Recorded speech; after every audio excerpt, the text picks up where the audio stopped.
If you saw a thief slowly walking toward your front door right now, would you get up and unlock it for them? Would you offer them a nice cup of tea while they emptied your safe and loaded your TV into their van? Of course not. You'd scream, you'd fight, and you'd protect what you worked for. But here is the terrifying truth. You are being robbed every single day, and not only are you letting it happen, you're actually handing over the keys.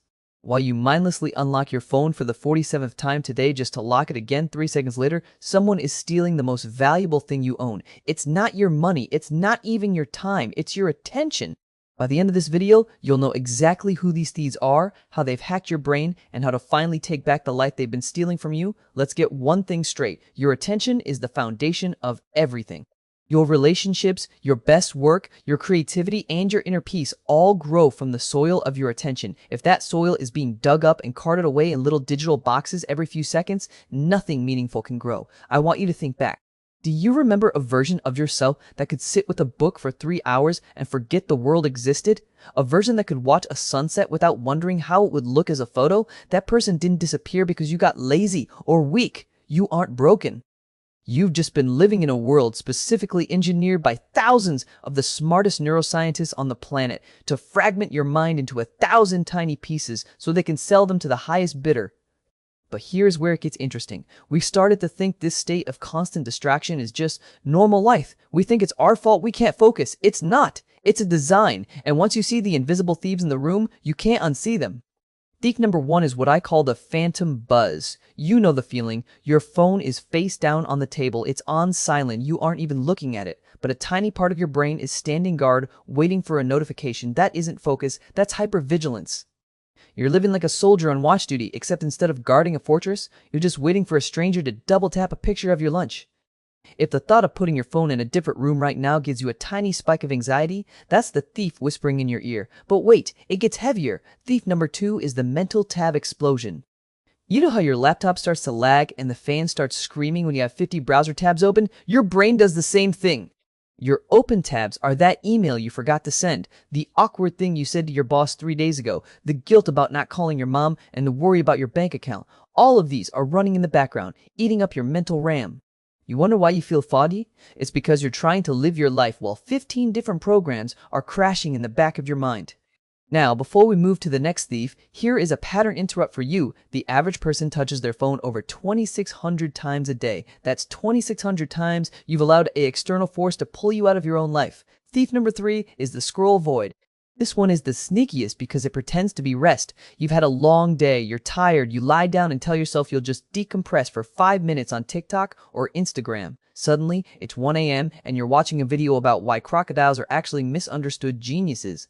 Your body is still, but your brain is sprinting. You're processing faces, emotions, comparisons, and outrage at a rate of 100 inputs per minute. You didn't rest. You just traded physical exhaustion for a mental hangover. Then there's thief number 4, the reaction trap. You wake up, and before your brain even fully boots up, your hand reaches for the phone. Within 30 seconds, you are reacting to emails, news, and group chats. You've handed the steering wheel of your day to everyone else's agenda before you've even brushed your teeth. You're not a human being at that point, you're just a notification response machine. And speaking of machines, let's talk about the comparison vampire. You open an app and see Sarah doing yoga on a cliff in Bali. You see Marcus buying a house. You see your ex looking annoyingly happy. Meanwhile, you're sitting in your pajamas eating cereal for dinner. But here is the trick. You are comparing your messy, behind-the-scenes reality to their carefully edited, filtered highlight reel. You're measuring your worth against someone else's marketing department. Every time you do that, a little piece of your focus dies because you're too busy watching their path to walk your own. The last few points I'm going to share changed how I think about my entire day, especially when we talk about why we are actually addicted to the noise. But first, if you're finding this valuable and you want to stop the thieves from robbing you blind, hit subscribe. Most viewers aren't subscribed yet, and I'd love to have you in the academy. The reason your brain does this isn't because you're failing, it's because of evolution. Your ancestors survived because they noticed novelty. A new sound could be a predator. A new sight could be food. We are wired to chase the new, but modern life exploits this. It gives you infinite novelty, new posts, new pings, new headlines every single second. It's like junk food for your brain. It tastes good for a second, but it leaves you starving for actual depth. This leads us to the incomplete loop. Your brain deeply hates unfinished business. It's called the Zeigarnik effect. When you start a task and don't finish it, or you have a conversation that ends on a cliffhanger, your brain keeps that loop active to try and close it. Most of us have 50 of these loops open at once. It's like having 50 apps draining your battery in the background. No wonder you feel exhausted by noon. And then there is the noise addiction. When was the last time you sat in complete silence? No podcast while you cook, no music while you walk, no TV while you eat.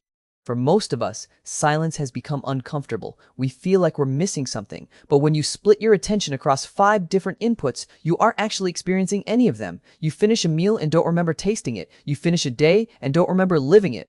We try to fix this with fake helpers.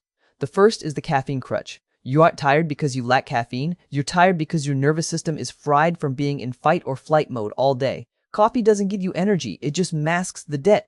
And that debt always comes due. The second fake helper is productivity theater. You have color-coded calendars and fancy to-do list apps. You're busy, but you aren't moving. You're organizing the deck chairs on the Titanic. You're doing the easy, shallow tasks because they feel safer than doing the one deep, scary thing that actually matters. And let's kill the biggest lie of all, multitasking. You aren't multitasking, you are task switching. Every time you switch from a report to a text message and back, your brain has to reload the original task. Studies show it can take 23 minutes to get back to deep focus after one distraction. If you get distracted every 5 minutes, you are literally never at full capacity. You're running on 20% power all day. So, how do we fix it? We don't need to move to a cave and become monks. We just need to start protecting what's ours.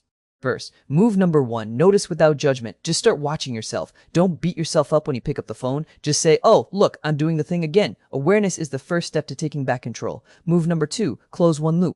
Pick one unfinished thing, a text, a bill, a decision, and finish it. Just one. Notice how much mental RAM that clears up. Move number 3, protect your first hour. The world doesn't get to have you until you've had yourself.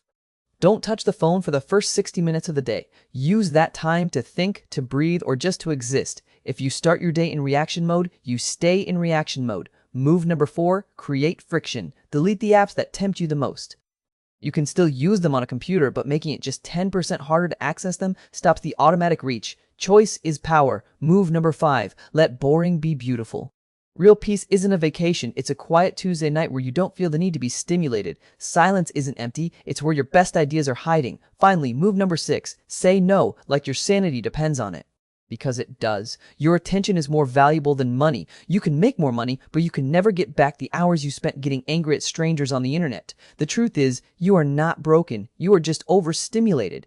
You weren't built to process more information before breakfast than your great-grandparents did in a year. You were built to be available to everyone, everywhere, all at once. Your frustration is just your body telling you that the system is broken, not you.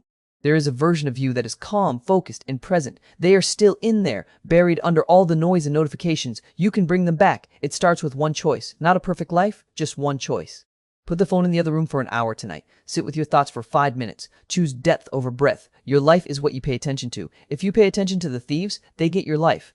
If you pay attention to what matters, you get to keep it. Drop a comment telling me which of the 7 thieves is currently robbing you the most. And subscribe if you haven't. I post new videos every week to help you draw a better life. Now, go put your phone away and do something that actually matters. Stickman out.